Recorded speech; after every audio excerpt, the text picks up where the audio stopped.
Damaged Defenders by Sherza. Chapter 126, Jarvis. While Sir and Miss Potts had been doing damage control in their milieus, Jarvis had been doing the same in his. It had not been easy. The situation being what it was, virtually everyone with access to a computer had jumped online. Literally every single social media / communication program like Skype in use around the globe had crashed, and crashed hard. They had done so multiple times in the hours between the detection of the Van Hine ships and Mrs. Potts' conference due to the massive load put on their servers. Every website that wasn't social media like Facebook with a chat room suffered the same fate. Even ones that had, up until these events, seen little to no traffic. Jarvis was quite certain that multiple servers had actually physically melted down in the chaos. While things were working, however, Jarvis had observed. This was something he had done in the past whenever something big came up in regards to Sir or Sir's company. Where necessary, he had accounts to allow him to do so. He almost never interacted with others. This instance, however, Jarvis did interact, but within certain parameters that he, Sir, and Miss Potts had agreed upon while planning for the inevitable discovery of alien assistance in the effort to defeat Thanos. Basically, Jarvis did what he could to soothe the hardliners in all directions, not in an attempt to change their minds, but in an attempt to slow down their attempts at coordinated action. They did not need the twitchiest of the anti-alien types trying to bomb or shoot Earth's alien allies, nor did they really want said allies getting swarmed by the more crazed of the pro-alien community. The same sort of thing went for Earth's mutant population. Stopping such reactions entirely might ultimately prove futile, but slowing them down was possible and would help. He sent the same basic message to everyone. The wording used was different for each and every chat room or other conversational platform, to both increase the likelihood of their responding favorably and to reduce the likelihood of someone realizing the messages were being sent by the same person. The message was, in essence, to wait and watch and learn. That they did not know anywhere near enough to act at all, much less successfully. Jarvis had never been so glad to be so thoroughly comfortable with being everywhere at once as he had been in the last 24 hours, because this had been an exercise on being everywhere at once, far larger and more complex than anything else he or Sir had dared attempt. A few of his oldest servers had redlined under the strain, which said something because in the normal course of events, those older servers were backups. Jarvis didn't mess with them except to update / delete information they held. That Jarvis had been forced to tap into their processing power during this event, when he hadn't even had to tap into them during the Afghanistan fiasco, when he was bound and determined to find Sir at any cost, was a sufficient indication of how intense the response to the advent of aliens had been. Finally, though, the worst of the immediate response seemed to be over. Oh, people were still howling, but things had gotten to the point now where most of the social media services weren't crashing under the load anymore. They were probably still dangerously close to it, but they weren't. If Jarvis had been human, he would have collapsed onto the nearest piece of semi-comfortable furniture and probably nodded off. As an electronic being, he didn't feel exhaustion, quite. That was a condition of a physical body. But what he was feeling now was certainly the electronic equivalent. If he had possessed any sort of fanciful bent, he would have been inclined to think the electricity that sustained him was grating across his physical components like sandpaper across human skin. He certainly felt raw and stretched thin.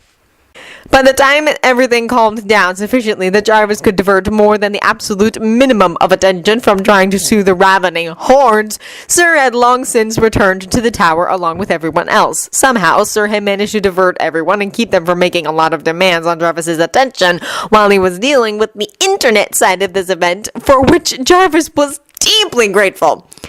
He informed Sir he needed his private attention via the Stark pad Sir always had on his person rather than speaking aloud. He neither wished to unnecessarily alarm anyone nor give anyone any more fuel for their suspicions than he absolutely had to.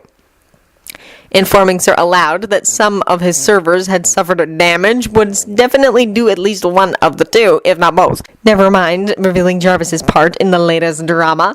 Sir soon made his excuses and wandered off, heading for his lab. Once there, Sir turned his attention to one of Jarvis's cameras. "What's up, Jay?" he asked. The situation online is as contained as it can be, I believe, sir, Jarvis told him, allowing the exhaustion he felt to show in his voice. Most all the groups I intervened with seemed receptive to the wait and collect more information before acting message. I did, however, do some small damage to a few of my oldest servers. That had Sir sitting forward with a heavy frown. Okay, that is not kosher. Which ones? I'll have them replaced before the week is out. Actually, we should probably replace all your backup servers before the shit hits the fan. You might need the additional processing power again. And are you okay? That would be appreciated, sir. And I believe I am feeling the electronic equivalent of stretched thin, but I'm otherwise fine. Which got an acidic disbelieving snort from Sir. He turned to one of the computer screens and immediately called up screens to show him Jarvis's currently running code. I'll just make sure nothing got corrupted in the chaos. Can't have you at anything less than 100%. Sir's tone was such that most people hearing him, especially given they did not know Jarvis was a person in his own right, would assume Sir's primary concern was the efficient function of a piece of technology. Jarvis, of course, knew differently. While neither of them openly admitted it, Jarvis was Sir's son, as much as if he was flesh and blood, possibly more. Sir was notoriously protective of those few people he loved and trusted. Jarvis knew Sir was less than pleased to know Jarvis had been injured, however slightly, in the execution of his duties, and would do everything in his power to prevent such a thing from happening again. He would also do everything in his power to soothe the wounds, hence his going over Jarvis's code himself. They both knew that Jarvis was fully capable of reviewing his own code and correcting any corruption.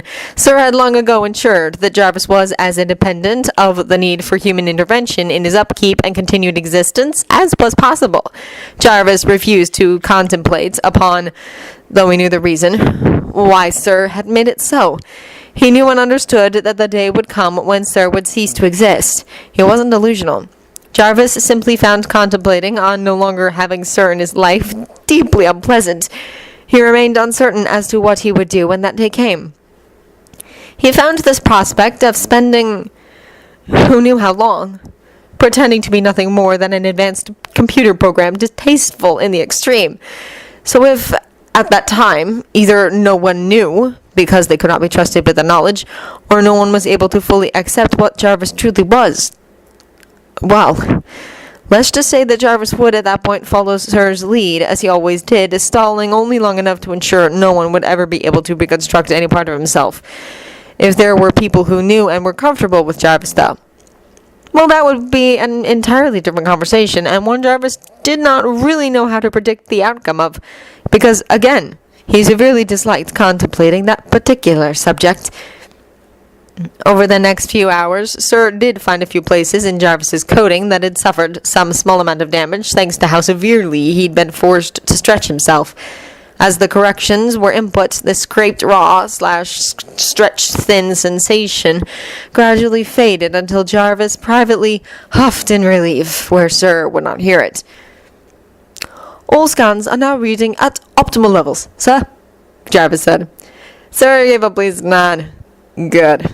I'll get some new servers put together and installed in the next couple of days. Jarvis somewhat regretted the necessity of that action. Sir had enough to do as it was with the situation. Jarvis could effect small repairs to his servers thanks to robots Sir had built and installed in the server farms for that purpose. Unfortunately, replacing a server entirely was beyond his capacity at this time. Though Sir had more than once contemplated finding somewhere safe to install a factory that Jarvis could control to build new servers at need. It was unfortunately an impractical idea. Hiding such a facility such that no one would realize it was entirely automated and its production went to no human market would be virtually impossible. Until such time as humans in general ceased to fear true artificial intelligence, such a factory would be effectively waving a red flag at a bull. So, Sir said, we're about to have a lot of visitors. I'm really sure our resident dwarves have figured out you. I think the odds of you being outed have gone way up, buddy. Jarvis agreed completely, although I do not think any of the Avengers or their families will take it badly, he admitted. I'm fairly sure that Miss Romanov and Miss Lewis both suspect the truth, possibly a few of the others, No one has actually said anything, but some of their actions indicate they suspect somewhat, as they are in no way antagonistic with me. Sir looked pleased. Well, that's definitely good to know. So hopefully it won't turn into a fight if and when they figure it out. Though I'm going to be curious if they follow the logic and realize that the boys are a lot more than they seem to.